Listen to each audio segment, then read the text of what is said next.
All right, come on in, sit yourself down, get nice and comfy. Hello, it's been a while.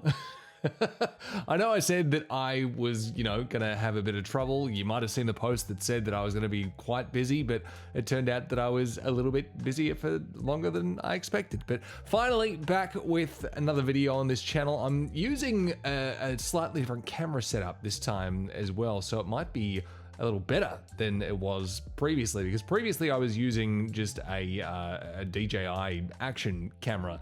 Now I'm using something a little bit more higher quality to, look at the belt that we have in question today, which is this guy right here, the WWE version of the Winged Eagle Championship. Of course, I say the WWE version because it's the WWE logo up here and not the WWF logo from the old days, because this is the WWE Shop version. It's not a bootleg, it's just the standard WWE Shop all gold version, and I gotta say, it's a pretty nice belt. Now, as far as this title is concerned, there is a lot of love all over the place for this championship belt, and for obvious reasons. It's an absolute classic. So many people love this design, myself included. Otherwise, of course, I wouldn't own this title. The interesting thing though is I was a WCW kid. I wasn't a WWF guy back in the day when this belt was kind of in its main run, because over here in Australia, we didn't get WWF on free-to-air TV. So I barely ever saw this belt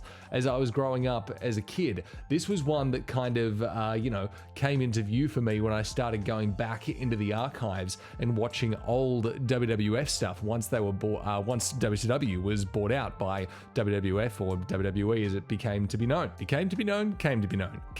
That's what I was trying to say. Anyway, as far as the details on this belt are concerned, they're really good for a WWE Shop replica. You can see, my reflection a little bit in the background. There's my nostrils in this section right here.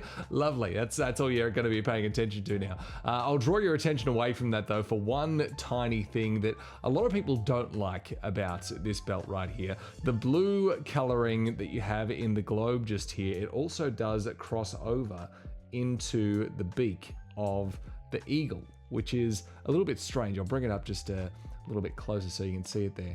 It's not really supposed to do that, but it's one of those things that just kind of happens with the replica version, and it's there. If you want to remove it, you can. If you don't want to remove it because you don't want to potentially ruin your belt, you leave it as is, which is what I've done. Let's bring this guy up slightly here. You can see all the detail and the etching in there quite nicely. The detail through the wings on the eagle are very nicely done as well. Obviously, if you buy a bootleg version of this belt from a maker such as Altair Belts or something like that, the details in the wings are even more than what the WWE Shop version is. But still, for a WWE Shop replica, especially compared to the US title that I reviewed previously, all the details through the eagle are really quite intricate, which is nice to see. And one of the big features of this belt is the bars on the side here, and nice twisted bars, which I guess the previous one didn't offer when the bars weren't actually attached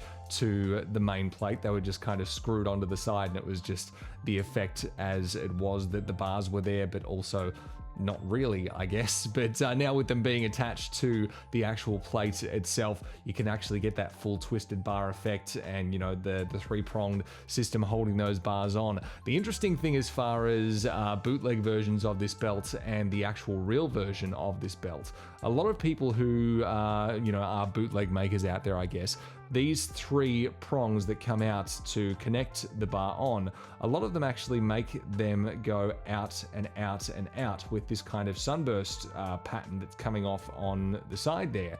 And as you can see, that is incorrect.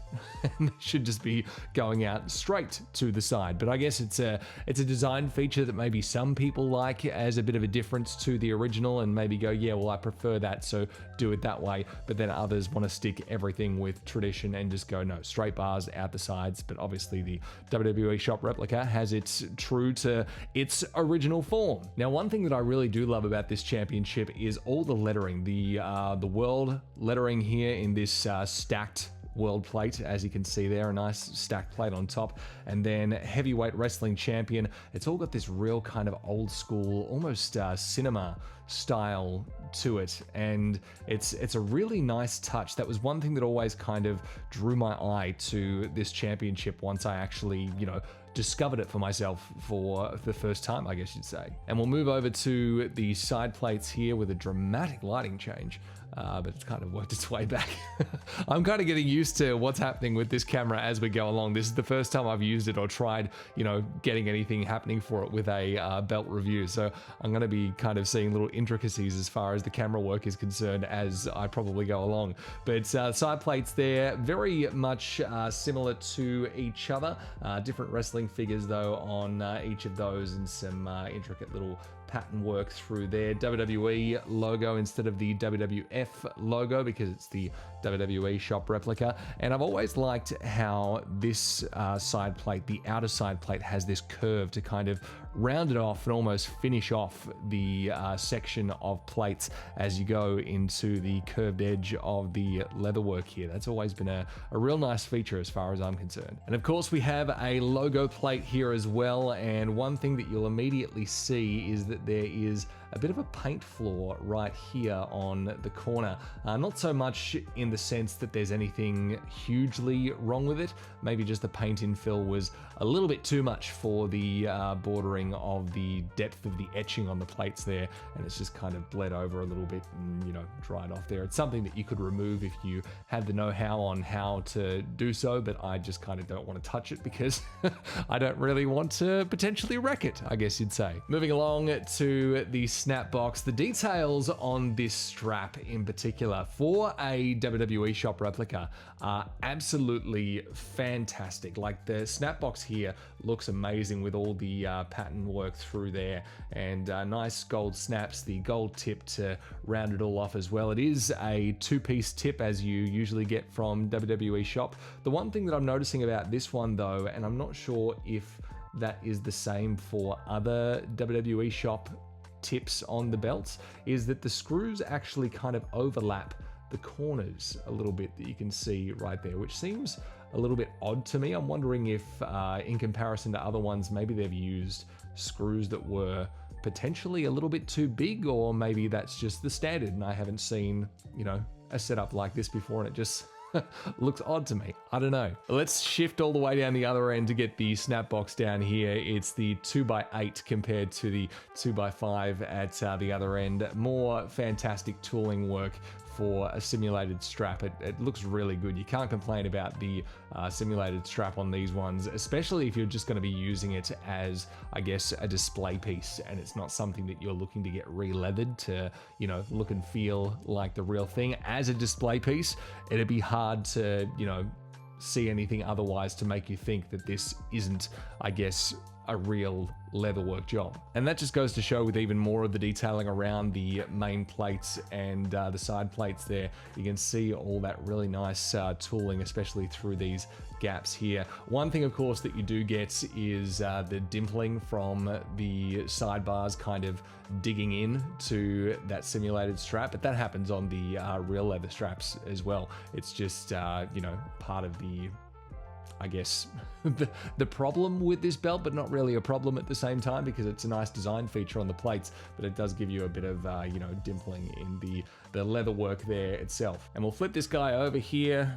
As you can see, only the 6 bolts on the main plates. That gives it that folding effect like you used to see Bret Hart do all the time back in the day, and covered bolts as well on all the side plates and the logo plate there too. You've got the backs of those snaps uncovered, of course, to get themselves all snapped into the other end. The interesting thing though about WWE covering up the screws is that they don't cover up the backs of the snaps on, you know, the other end of the snap box there, which is kind of strange considering that is kind of a standard as far as, you know, re-leathers are concerned and as far as the real belts are concerned. This end of the snaps is usually all covered up on the back, or as these days it would be, oh no, that would be, you know, the back still covered up and that side would be the Velcro side, and then, you know, down the other end on the 2x5, you'd have the Velcro on the back. So never mind what I was thinking about on my whole,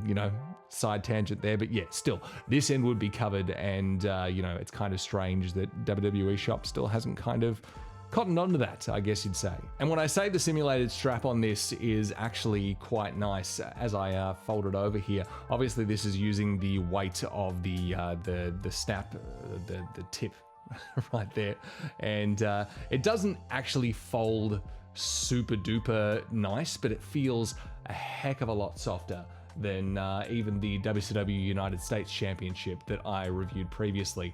It's got so much more of a fold to it. If you've ever wondered what is on the back of the plates there as it folds over, it's just kind of the stack section there. They're kind of semi-hollow plates on the back, but only probably by about, I'd say, maybe 2-3 mil at the max. And we'll flatten her back down this way, and I'll show you one more thing that just seemed a little bit odd to me. You might be able to spot it already as far as the strap is concerned. Obviously, I mentioned that the strap is quite a nice strap, but at the same time, there is one glaring flaw that does stick out to me on there, and I don't know whether you might have noticed it yet, but I'll pick it up here and I'll show it to you in full view.